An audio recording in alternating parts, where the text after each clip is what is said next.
Hi all അസ്സലാമു അലൈക്കും. Welcome back to Shibili T K vlogs. അപ്പോൾ എല്ലാവരുടെയും എന്തൊക്കെ വിശേഷം, സുഖമാണെന്ന് വിചാരിക്കുന്നു. അപ്പോൾ ഇവിടെ എല്ലാവർക്കും സുഖമാണ് കേട്ടോ. പിന്നെ എനിക്കൊരു ചെറിയൊരു ജലദോഷമൊക്കെ ഉണ്ട് കേട്ടോ. ഇപ്പോൾ പിന്നെ എല്ലായിടത്തും ഉണ്ടല്ലേ അതും പനിയൊക്കെ. കാലാവസ്ഥ ഒക്കെ ഒന്ന് മാറി മഴക്കൊന്ന് പെയ്ത് തണുത്തതല്ലേ.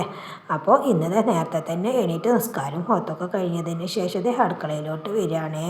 അപ്പോൾ ഇതൊരു സ്കൂളില്ലാത്ത ദിവസത്തെ വ്ളോഗാണ്. ഷിബിലുമോൻക്ക് ട്യൂഷൻ ഉണ്ട്, അതുപോലെ തന്നെ കാക്കു പണിയുണ്ട്. അപ്പോൾ പിന്നെ നേരത്തെ ഇറങ്ങണമല്ലോ. അവർക്കുള്ളത് നേരത്തെ തന്നെയാണ് ഉണ്ടാക്കി കൊടുത്താൽ പിന്നെ നമുക്ക് സമാധാനം. നമുക്ക് പിന്നെ അതൊക്കെ കഴിഞ്ഞാൽ ഒരു പത്തിരിക്കല്ലേ. അങ്ങനത്തെ അടുക്കളയിലോട്ടെത്തി കുറച്ച് കടല വെള്ളത്തിലിട്ടിരുന്നു കേട്ടോ, വെള്ളക്കടല. അപ്പം അത് നല്ലോണം പൊതിർന്നിട്ടുണ്ട്. അപ്പം അതൊന്ന് കറി വെക്കാമെന്ന് വെച്ചു. എനിക്കിവിടെ എത്തണമൊന്നുമില്ല കേട്ടോ, എന്നാലും ഞാൻ എത്തണ രീതിയിലൊക്കെ അതൊക്കെ ഒന്ന് വലിച്ചെടുക്കും. അങ്ങനെ അത് നല്ലോണം ഒന്ന് ക്ലീനാക്കി എടുത്തതിന് ശേഷം പിന്നെ കുറച്ച് ഞാൻ എടുത്തു വെച്ചിട്ട് അതും കൊണ്ട് നമുക്ക് വേറൊരു പരിപാടി ഉണ്ട് കേട്ടോ. അപ്പോൾ ബാക്കിയുള്ളതും കൊണ്ടാണ് കറി വെക്കുന്നത്. പിന്നെ ഇതേ ഒരു ചെറിയ തക്കാളിയും അതുപോലെ തന്നെ ഒരു പൊട്ടാറ്റോയും പിന്നെ ഒരു ഉള്ളിയും 2 പച്ചമുളകും ഇട്ടുകൊണ്ട് ഒരു കറി വെക്കുകയാണേ. നമുക്കിവിടെ ചിക്കൻ കറി വേണമെന്നൊന്നുമില്ല കേട്ടോ, എന്തെങ്കിലും ഒരു കറി ആയാൽ മതി കേട്ടോ. അങ്ങനത്തെ അതിലേക്ക് ഒരിത്തിരി മഞ്ഞൾപ്പൊടിയും പിന്നെ മല്ലിപ്പൊടിയും അതുപോലെ തന്നെ ഇത്തിരി ഉപ്പും കുറച്ച് വെള്ളം ഒഴിച്ചുകൊണ്ട് അതൊന്ന് കുക്കറിൽ വെക്കുകയാണ്. അപ്പോൾ നമ്മുടെ ഈസി കുക്കിന് വേണ്ടിയിട്ട് ഇപ്പോൾ നമ്മുടെ മുകളിലെ അടുക്കളയൊക്കെ പോകണം കേട്ടോ. അപ്പോൾ ഇവിടെയാണ് കേട്ടോ ഈസി കുക്കിൻ്റെ സ്ഥലം. ഇപ്പോൾ ഈസി കുക്ക് ഇങ്ങനെ നടക്കുകയാണല്ലേ. നിങ്ങൾ ആദ്യം കാണുമ്പോൾ താഴെ അടുക്കളയിൽ നിന്ന് പിന്നെ ഇപ്പോൾ മുകളിലെ അടുക്കളയിലെത്തിയില്ലേ. അപ്പോൾ പിന്നെ അതേ പുട്ടാണ് ഉണ്ടാക്കുന്നത്. തിളച്ച വെള്ളത്തിൽ കുറച്ച് ഉപ്പ് ഇട്ടുകൊണ്ട് കേട്ടോ അതിങ്ങനെ ഉതിർത്തി കൊടുക്കുന്നത്. ഞാനെപ്പോഴും പുട്ടുണ്ടാക്കുകയാണ് കേട്ടോ, ഇങ്ങനെയാണ് ഉണ്ടാക്കാറ്. ഞാൻ പുട്ടിൻ്റെ പൊടിയൊന്നും വാങ്ങാറ്. ഇങ്ങനെ ഉണ്ടാക്കുമ്പോഴേ തന്നെ നല്ല സോഫ്റ്റ് ആയിട്ടുണ്ടാവും കേട്ടോ. വൈകുന്നേരം വരെയോ വെറുതെ പുട്ടിൻ്റെ പൊടിക്കൊന്നും നമ്മൾ കാശ് കൊടുത്ത് ചിലവാക്കേണ്ട ആവശ്യമില്ലല്ലേ. പക്ഷെ അത് വേറൊരു ടേസ്റ്റ് ആയിരിക്കും, ഇത് വേറൊരു ടേസ്റ്റ് ആയിരിക്കും. അങ്ങനെ ഉണ്ടല്ലേ. പിന്നെ അതേ കുറച്ച് തേങ്ങയും ചിരണ്ടി എടുത്തു. അങ്ങനെ പുട്ടും തേങ്ങയും അങ്ങനെ ഇട്ടുകൊണ്ട് പുട്ടും കുറ്റിയിലാണ്ട് നിറച്ചുകൊണ്ടത് നമ്മുടെ താഴെ അടുക്കളയൊക്കെ പോവാൻ കേട്ടോ. അതും കൊണ്ട് നമുക്ക് അങ്ങോട്ടും ഇങ്ങോട്ടും നടക്കലാണ് കേട്ടോ രാവിലെ പണി. നമ്മുടെ അടുക്കള ഒരു കുഞ്ഞു അടുക്കള ആയതുകൊണ്ട് പിന്നെ എല്ലാത്തിനുള്ളൊരു സൗകര്യം അവിടെ ഇല്ല കേട്ടോ. അപ്പോൾ ഉള്ളത് കൊണ്ട് ഓണം പോലെ, എന്നാലും അൽഹംദുലില്ലാ ഇങ്ങനെയൊക്കെ മതിയില്ലേ. അതിലിടക്കത്തെ ഫിനിമോൾ ഡ്രസ്സും മാറ്റിയോണ്ട് അവൾ രാവിലെ തന്നെ മദ്രസയ്ക്ക് പോവുകയാണ്. അവൾ പിന്നെ അടുത്ത വീട്ടിൽ വണ്ടി ചാട്ടാക്കിയതോട് കൂടെ അവൾ ഓടും കേട്ടോ. ഷിബിലി മോനൊന്നും അവൾ കാത്തിക്കില്ല, അവന് പിന്നെ മദ്രസയ്ക്ക് എത്തും ചെയ്യും. പിന്നെ അതേ കറിക്കുള്ള തേങ്ങ ചിരണ്ടി പിന്നെ 2 ചെറിയ ഉള്ളിയും പിന്നെ ഒരു സ്പൂണ് വലിയ ജീരകവും മല്ലിപ്പൊടിയല്ലേ കറിയിൽ ചേർത്തിട്ടുള്ളത്. അപ്പോൾ വലിയ ജീരകട്ടിട്ട് അപ്പോൾ അതൊന്ന് അരച്ചെടുത്തിട്ടത് പിന്നെ ഈസി വെക്കുമ്പോൾ തന്നെ ഒന്ന് തള വന്നതിന് ശേഷം ഒരു 2 വേപ്പിലത്തണ്ടും അതുപോലെ തന്നെ ചപ്പും കൂടി ഇട്ടെടുത്തു. പിന്നെ ഒരു ഇത്തിരി പച്ച വെളിച്ചെണ്ണ മുകളിൽ ഒഴിച്ചെടുത്തു കേട്ടോ. അങ്ങനെ നമ്മുടെ കറി ഉഷാറായി. ഇങ്ങനെ ഉണ്ടാക്കുമ്പോഴേ നല്ലൊരു സ്മെല്ല് വരുന്നുണ്ടായിരുന്നു കേട്ടോ. അതിലിടക്ക് ഞാൻ കുടിക്കാനുള്ള വെള്ളമാണ് കേട്ടോ ഈസി വെക്കുമ്പോൾ വെച്ചത്. അപ്പോഴേക്കത് നമ്മുടെ ഫസ്റ്റത്തെ കുറ്റി പൊട്ടാണ്ട് റെഡി ആയിട്ട് ഇത് ആവാൻ വേണ്ടി കാത്തിരിക്കാട്ട. ഇതായിട്ട് വേണം ഇക്കാക്ക് ചായ കുടിക്കാനെന്ന് വെച്ചിട്ട് അതേ ഇക്കാക്കാണ്ട് കൊണ്ടുകൊടുത്തു. ഇക്കത് അൽഹംദുലില്ലാ ഇക്കാൻ്റെ ചായ കൂടി അങ്ങനെ നടന്നുകൊണ്ടിരിക്കുന്നുണ്ട്. വെള്ളത അവിടെ തിളച്ചുകൊണ്ടിരിക്കുന്നുണ്ട്. പിന്നെ അതേ ഞാൻ തേങ്ങ ഫുള്ള് ചിരണ്ടിയിട്ടുണ്ടായിരുന്നില്ല പുട്ടിന്. അപ്പോൾ ബാക്കി വീണ്ടും ചിരകാണ് കേട്ടോ. കാരണം എന്താണെന്ന് വെച്ചാൽ ഫുള്ള് ചിരകാൻ നിന്നിട്ടുണ്ടെന്നുണ്ടെങ്കിൽ ഇക്കാക്ക അവിടെ നേരം വെക്കും. അപ്പം ഞാൻ വീണ്ടും പിന്നെ പുട്ടിനുള്ളത് ചിരകാണേ. അപ്പോൾ ഇന്ന് പുട്ടായതുകൊണ്ട് തന്നെ പിന്നെ ഞാൻ അടുപ്പത്തൊക്കെ നിന്നിട്ടേ ഇല്ല കേട്ടോ. ഞാൻ ഇങ്ങനെ എന്തെങ്കിലും കടി ഉണ്ടാക്കുകയാണെന്നുണ്ടെങ്കിൽ പിന്നെ അടുപ്പ് കത്തിക്കേ ഇല്ല കേട്ടോ. അപ്പോൾ പിന്നെ ബാക്കിയുള്ളത് ഈസി വെക്കുമ്പോഴും അതുപോലെ തന്നെ ഗ്യാസുമല്ലൊക്കെ ആണ്ട് ഒപ്പിച്ച് പോകും. പിന്നെ പുട്ടൊക്കെ ആകുമ്പോൾ പിന്നെ അടുപ്പത്ത് വെക്കാൻ പറ്റില്ലല്ലോ.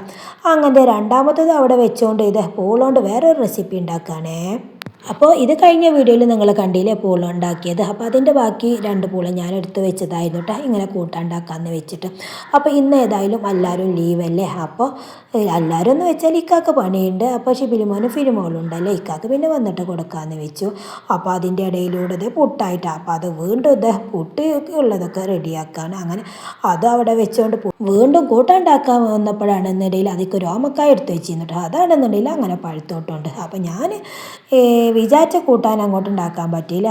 അങ്ങനത്തെ വെള്ളത്തിൽ ഇട്ട് വെച്ച കടലയുണ്ടല്ലോ അതും പിന്നെ പൂള ചെറുതായി അരിഞ്ഞതും 2 പച്ചമുളകും പിന്നെ ഉമ്മ വന്നപ്പോൾ കൊണ്ടുവന്ന മത്തൻ്റെ ഇല ഉണ്ടായിരുന്നു. അപ്പോൾ അത് കുറച്ച് ഞാൻ എടുത്ത് വെച്ചത് കേട്ടോ. മത്തൻ്റെ ഇല കഴിഞ്ഞു കേട്ടോ. ഇനി ഒരു റെസിപ്പി ഇതും കൊണ്ട് ഉണ്ടാക്കാനില്ല. അപ്പോൾ അതും അതിൽക്കൊന്ന് ഇട്ട് കൊടുത്തു. പിന്നെ ഒരിത്തിരി ഉപ്പ് ഒരിത്തിരി വെള്ളം ഒഴിച്ചുകൊണ്ട് അതും കുക്കറിലാണ്ട് വെച്ചു കേട്ടോ. പിന്നെ ഈ പണി അവിടെ കിടക്കായിരുന്നു, ബെഡ്ഷീറ്റ് ശരിയാക്കാണ്ടായിരുന്നു കേട്ടോ. അപ്പോൾ അതൊക്കെ ഒന്ന് റെഡിയാക്കി എടുക്കുകയാണേ. അതൊക്കെ ഒന്ന് റെഡിയാക്കി വന്നപ്പോഴേക്കും നമ്മളെ പുട്ടിൻ്റെ പണികളൊക്കെ കഴിഞ്ഞ് പുട്ടൊക്കെ സൂപ്പറായി എടുത്തു കേട്ടോ. ചൂടോടെ കഴിക്കാം. പുട്ട് നല്ല ടേസ്റ്റാണല്ലേ. ഏത് പുട്ടും തന്നെ ചൂടോടെ കഴിക്കുമ്പോൾ അതിലേക്ക് കറിൻ്റെ ആവശ്യമൊന്നും വരില്ലേ. പുട്ടും കട്ടൻ ചായ നല്ല കോമ്പിനേഷൻ ആയിരിക്കും അല്ലേ. പിന്നെ ആ വക ഏകദേശം പണികളൊക്കെ കഴിഞ്ഞല്ലോ. അപ്പോൾ കൗണ്ടർ ടോപ്പൊക്കെ ഒന്ന് ക്ലീൻ ആക്കി എടുക്കണം. കുറച്ച് പാത്രങ്ങളും കൂടി ഉണ്ടായിരുന്നു, അതൊക്കെ ഒന്ന് കഴുകിയെടുത്തു. എനിക്ക് കുറച്ചാകുമ്പോഴേക്കും ഇങ്ങനെ ക്ലീൻ ആക്കും വേണം, പാത്രം കഴുകും വേണം കേട്ടോ. എനിക്ക് ഇങ്ങനെ ശീലമായി പോയിട്ടാ.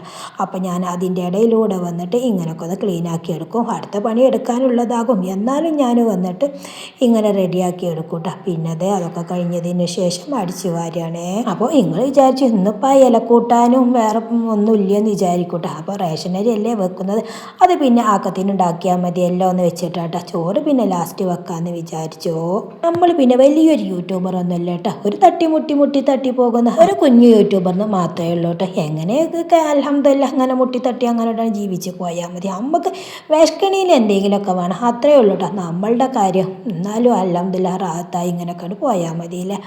അങ്ങനത്തെ അടിച്ചു വാരലൊക്കെ അത് അടുക്കളയിലെത്തി. അപ്പോൾ എന്നെപ്പോലെ ഇങ്ങനെ തട്ടി പോകുന്ന ആരെങ്കിലുമൊക്കെ നമ്മുടെ വീഡിയോ കാണുന്നവരുണ്ടെന്നുണ്ടെങ്കിൽ ഇപ്പോൾ കമൻറ്റ് ചെയ്യണം കേട്ടോ. അപ്പോൾ നമ്മൾ കുറേ വെച്ചുണ്ടാക്കി വെച്ചിട്ടൊന്നും കാര്യമില്ല. ആവശ്യത്തിന് ഉണ്ടാക്കണം, തിന്നണം. കൂടുതലായി കഴിഞ്ഞിട്ടുണ്ടെന്നുണ്ടെങ്കിൽ ബാലൻസ് വരും. എങ്ങനെയായാലും ബാലൻസ് വന്നിട്ടുണ്ടെന്നുണ്ടെങ്കിൽ നമ്മൾ പിറ്റേ ദിവസമല്ലേ ഉപയോഗിക്കണം. അങ്ങനെ അടിച്ചുവാരലൊക്കെ കഴിഞ്ഞ് വന്നതിന് ശേഷം കാല് നല്ലോണം കടയുന്നുണ്ടായിരുന്നു കേട്ടോ. അതിൻ്റെ ഇടയിൽ റെസ്റ്റ് ഒന്നും എടുത്തിട്ടില്ല. അപ്പോൾ അവിടെ ഒന്ന് പോയത് ഷിബിലിമോനാണെന്നുണ്ടെങ്കിൽ ട്യൂഷനിക്ക് പോകാനുള്ള തയ്യാറെടുപ്പിലും കൂടിയാണ്. അങ്ങനെ അവൻ ചായയൊക്കെ കുടിച്ചുകൊണ്ട് അവൻ ഇതാ പോയി. എന്ത് തിരക്കിട്ട പണി ഉണ്ടെന്നുണ്ടെങ്കിൽ അവനക്കും ഇഷ്ടം ഞാനൊന്ന് കാണണം കേട്ടോ അവർ പോകുന്നത്. എനിക്കും ഇഷ്ടം അത് തന്നെയാണ്. അപ്പം ഞാൻ അവർ സ്കൂൾക്കായാലും മദ്രസയ്ക്കായാലും പോകുന്ന സമയത്ത് ഞാൻ അവിടെ ഒന്ന് പോയി കേട്ടോ. പിന്നെ നമ്മുടെ ഇലക്കൂട്ടാൻ വെച്ചിട്ടില്ല, അതിലേക്കുള്ള തേങ്ങ ചിരണ്ടി, അതുപോലെ തന്നെ 2 പച്ചമുളകും പിന്നെ 2 ചെറിയ ഉള്ളിയും പിന്നെ ഒരു ഇത്തിരി വെള്ളവും ഒഴിച്ചുകൊണ്ട് ഒരു കൂട്ടാനാണ് കേട്ടോ ഉണ്ടാക്കുന്നത്. അത് ജസ്റ്റ് ഒന്ന് അരച്ച് വന്നപ്പോഴേക്കും നമ്മുടെ കൂട്ടാൻ കുക്കറിൽ വെച്ചിരുന്നില്ലേ, അത് റെഡി ആയിട്ടുണ്ട്. അപ്പോൾ അതൊന്ന് ഇനി ഗ്യാസുമ്മലാണ് കേട്ടോ വെക്കുന്നത്. നിങ്ങൾ വിചാരിച്ചു ചില സമയത്ത് ഈ ചീവക്കുമ്പോൾ കാണുന്നുണ്ട്, ചില സമയത്ത് ഗ്യാസുമ്മ കാണുന്നുണ്ട് ഇല്ലേ. ഞാൻ അങ്ങനെയൊക്കെ ചെയ്യൂട്ടോ. പിന്നെ അതിലേക്ക് ഒരു ഇത്തിരി മഞ്ഞപ്പൊടി ഇട്ടെടുത്തോട്ട് നല്ലോണം ഇളക്കി കൊടുക്കും. നിങ്ങൾ കണ്ടില്ലേ, കടലൊക്കെ കണ്ടില്ലേ നിങ്ങൾ, നല്ല ഭംഗിയുണ്ട്, കാണാൻ തന്നെ ഭംഗിയുണ്ട് അല്ലേ.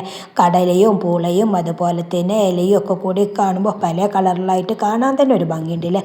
എന്നിട്ട് അതൊക്കെ ഒന്ന് മിക്സ് ആവട്ടെ എന്ന് വെച്ച് ഒന്ന് മൂടി വെച്ച് ഇതിലേക്ക് ഓമക്കായ ഉണ്ടെന്നുണ്ടെങ്കിൽ ഒന്നും കൂടി ഉഷാറായിരുന്നില്ലേ. അതുപോലെ തന്നെ ചേമ്പിൻ്റെ തണ്ടില്ലേ, അതും കൂടി ഉണ്ടെന്നുണ്ടെങ്കിൽ ഒന്നും കൂടി ഉഷാറായത്. പക്ഷെ അതെനിക്ക് കിട്ടിയില്ല കേട്ടോ. പിന്നെ അരച്ച് വെച്ച പേസ്റ്റില്ല തേങ്ങയുടെ അതും കൂടി ഒന്ന് ഇട്ട് കൊടുത്തു. എന്നിട്ട് നല്ലോണം ഒന്ന് മിക്സ് ചെയ്ത് കൊടുത്തു കേട്ടോ. ഞാൻ ഇതിലേക്ക് ഷിബിലിമോൻ ഉണ്ടെന്നുണ്ടെങ്കിൽ കഞ്ഞി കുടിക്കണം എന്ന് വിചാരിച്ചിരുന്നു. പക്ഷേ കഞ്ഞിൻ്റെ ടൈമൊക്കെ കഴിഞ്ഞപ്പോഴാട്ടോ അവൻ എത്തിയത്. അപ്പോൾ പിന്നെ കഞ്ഞിയൊക്കെ ക്യാൻസലാക്കി. പിന്നെ ഒരു ഇത്തിരി വെളിച്ചെണ്ണയിൽ കടുകും വേപ്പിലയും വറ്റൽമുളകും ഇട്ടുകൊണ്ട് അതൊന്ന് വറവിട്ടെടുത്തു. കണ്ടില്ലങ്ങൾ ഇങ്ങനെയൊക്കെ ഉണ്ടാകുമ്പോൾ എല്ലാവരും കൂടി ഇരുന്ന് ഒന്നിച്ചിരുന്ന് തിന്നണമല്ലേ. അപ്പോൾ അതിൻ്റെ ഒരു ഭംഗി വേറെയാണല്ലേ. ഈ ടൈമിലാണല്ലേ ഇങ്ങനെയൊക്കെ ഉണ്ടാക്കുക. അതായത് മഴയല്ലേ, മഴയും കഞ്ഞിയും ഇങ്ങനെയുള്ള കൂട്ടാനും ഉഷാറായില്ലേ.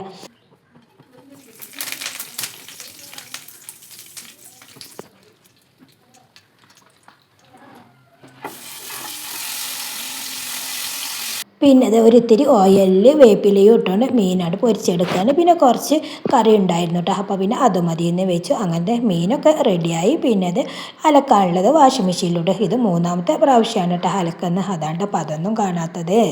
പിന്നെ ഇട്ട ചുരിദാർ അലക്കാട്ടോണ്ടാട്ടോ പിന്നെ തുടക്കുന്നത്. അതാണ് കേട്ടോ ഡ്രസ്സ് മാറ്റിയിട്ടുള്ളത്. ഇത് നമ്മൾ അലക്കും വിടുമ്പോൾ യൂണിഫോം മാക്സില്ല, അതാണ് കേട്ടോ ഒരു പഴയത്. എല്ലാവരും ഇങ്ങനെ തന്നെ ആവില്ലേ അല്ലേ. അലക്കുമ്പോൾ പിന്നെ ഒരു പഴയ എന്തെങ്കിലുമൊക്കെ ഒന്നല്ലേ എടുത്തിടുക. അങ്ങനത്തെ തുടക്കലൊക്കെ പുറത്ത് അടുക്കളയിലെത്തി. അങ്ങനെ ഇന്നത്തെ പണികൾ മുട്ടി ഏകദേശം പണികളൊക്കെ കഴിഞ്ഞു, കുളിയൊക്കെ കഴിഞ്ഞു. ഇത് അൽഹംദുലില്ലാഹ് ചോറ് വിളമ്പാൻ വേണ്ടി വന്നു. ഇവിടെ ഞങ്ങൾ ഉച്ചക്കത്തെ ലഞ്ച് കഴിക്കുന്ന ടൈം എന്ന് പറഞ്ഞാൽ 1:30 കേട്ടോ. ആ ടൈമിൽ ഇക്ക ഒക്കെ പണിയില്ലാന്നുണ്ടെങ്കിൽ ഇക്ക വീട്ടിലുണ്ടാവും. പക്ഷെ ഫിലിമോളോ ഒക്കെ ഉണ്ടാവുമല്ലോ. എല്ലാവരും വീട്ടിലുണ്ടെന്നുണ്ടെന്നുണ്ടെങ്കിൽ ആ ടൈമിൽ എങ്ങനായാലും കഴിക്കട്ടെ, അതിലപ്പുറം എങ്ങനായാലും പോകില്ല. അപ്പോൾ ഷിബിലിമോൻക്ക് ട്യൂഷൻ ഉണ്ടെന്നുണ്ടെന്നുണ്ടെങ്കിൽ അവൻ്റെ ട്യൂഷൻ 12 മണിയാകുമ്പോഴേക്കും കഴിയൂട്ടോ. അവൻ അപ്പോഴേക്കും എത്തിയിരുന്നു. അവൻ്റെ കുളി നിസ്കാരമൊക്കെ കഴിഞ്ഞപ്പോഴേക്ക് എന്നോട് ചോറ് വിളമ്പാൻ വേണ്ടി പറഞ്ഞതായിരുന്നു. അങ്ങനത്തെ പപ്പടം ഉണ്ടായിരുന്നു കേട്ടോ. അത് പറയാനും കാണിച്ചു തരാനും ഞാൻ വിട്ടുപോയില്ലേ. അത് പിന്നെ പറയേണ്ട ആവശ്യമൊന്നുമില്ലല്ലേ. അപ്പോൾ ഇതൊക്കെ മതി.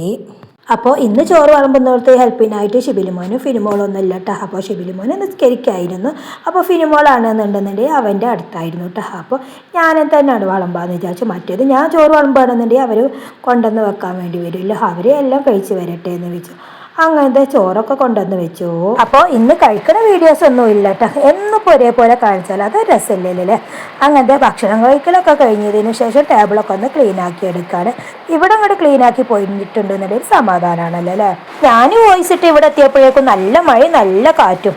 മഴ പെയ്തിട്ടുണ്ടെന്നുണ്ടെങ്കിൽ നമ്മളെ വോയിസിന് ക്ലാരിറ്റി കുറയിട്ടോ. കാരണം എന്താണെന്ന് വെച്ചാൽ ഞാൻ എപ്പോഴും വീഡിയോയിൽ പറയുന്ന പോലെ ഷീറ്റുമൊക്കെ വെള്ളം വീണിട്ടുണ്ടെങ്കിൽ ഭയങ്കര സൗണ്ട് ആയിരിക്കും. അപ്പോൾ പിന്നെ നമ്മുടെ വീഡിയോക്ക് ക്ലാരിറ്റി കുറവായിരിക്കും. അപ്പോൾ എല്ലാവരും ഒന്ന് ക്ഷമിക്കണേ. അങ്ങനത്തെ പാത്രം കഴുകലൊക്കെ കഴിഞ്ഞതിന് ശേഷം കൗണ്ടർ ടോപ്പൊക്കെ ഒന്ന് ക്ലീൻ ആക്കി എടുക്കണം. വേണ്ട സാധനങ്ങൾ മാത്രമേ ഞാൻ വെക്കുള്ളൂ. ഉച്ചക്കത്തെ കറിയൊക്കെ ബാക്കി ആവശ്യമില്ല എന്നുണ്ടെന്നുണ്ടെങ്കിൽ ആ സ്പോട്ടിൽ തന്നെ ഫ്രിഡ്ജിലേക്ക് വെക്കും. പിന്നെ മരുവിന് ശേഷം എടുത്ത് വെക്കും കേട്ടോ. എന്നാൽ പിന്നെ കഴിക്കാറാവുമ്പോഴേക്ക് തണുപ്പൊക്കെ പോയതിൻ്റെ ശേഷം ചൂടാക്കും. അങ്ങനെ കേട്ടോ ഞാൻ ചെയ്യാറ്. അല്ലാന്നുണ്ടെന്നുണ്ടെങ്കിൽ കേടുവന്ന് പോകില്ല. പിന്നെ അത് വൈകുന്നേരത്തേക്കുള്ള ഏർപ്പാടിലായിട്ടാണ്. അപ്പോൾ തേങ്ങ ചിരകുകയാണ്. അപ്പോൾ ഇത് കുറച്ച് സമയമൊക്കെ റെസ്റ്റൊക്കെ എടുത്ത് എഡിറ്റിങ്ങൊക്കെ കഴിഞ്ഞതിന് ശേഷം വീണ്ടും അടുക്കളയിലോട്ട് എന്നാട്ടോ. അപ്പോൾ അതേ ശർക്കര മെൽട്ടാക്കാനും വേണ്ടി വെച്ചതാണ്. അപ്പോൾ ഇന്ന് ഉണ്ടാക്കുന്നത് പിന്നെ രാഗിപ്പൊടിയില്ല മമ്പയറും ഇട്ടുകൊണ്ട് നമ്മൾ മത്തം വിരകൂലെ അതുപോലെ തന്നെ ഒരു റെസിപ്പിയാണ് കേട്ടോ ഇന്ന് ചെയ്യുന്നത്. അപ്പോൾ രാഗിപ്പൊടി പച്ചവെള്ളത്തിൽ നല്ലോണം ഒന്ന് കലക്കിയെടുക്കാണ്.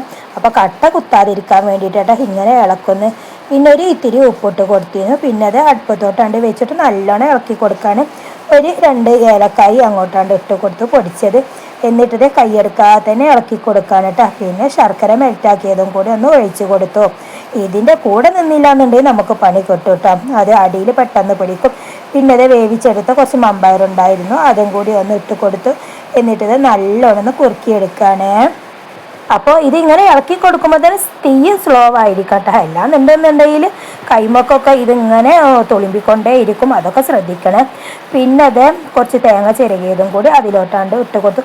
ഇപ്പോൾ അത്യാവശ്യം കുറുകി വന്നിട്ടുണ്ട്. ഈ രീതിയിൽ ആയിക്കിട്ടണം ഇങ്ങനെ തിന്നുമ്പോൾ. അപ്പോഴാണെന്നുണ്ടെങ്കിൽ ഞാൻ ഒന്ന് ടേസ്റ്റ് നോക്കിയപ്പോഴാണെന്നുണ്ടെങ്കിൽ സൂപ്പറായിരുന്നു കേട്ടോ. കുഴപ്പമൊന്നുമില്ല. അപ്പോൾ നല്ല രീതിക്ക് തന്നെ കിട്ടി. അപ്പോൾ ഞാൻ കുട്ടികൾക്ക് ആദ്യം തന്നെ ഒന്ന് ചൂടാറാൻ വേണ്ടി എടുത്തു വെക്കുകയാണ്. അപ്പോൾ ഇന്ന് വൈകുന്നേരത്തേക്ക് നല്ല കട്ടൻ ചായയും മമ്പയറും രാഗിയും കൂടി വിരകിയതാണ്. അപ്പോൾ ഇതൊക്കെ നമ്മുടെ ഇന്നത്തെ ഈ വീഡിയോ. അപ്പോൾ മറ്റൊരു വീഡിയോ കാണും. അതുവരെ എല്ലാവർക്കും അസ്സലാം.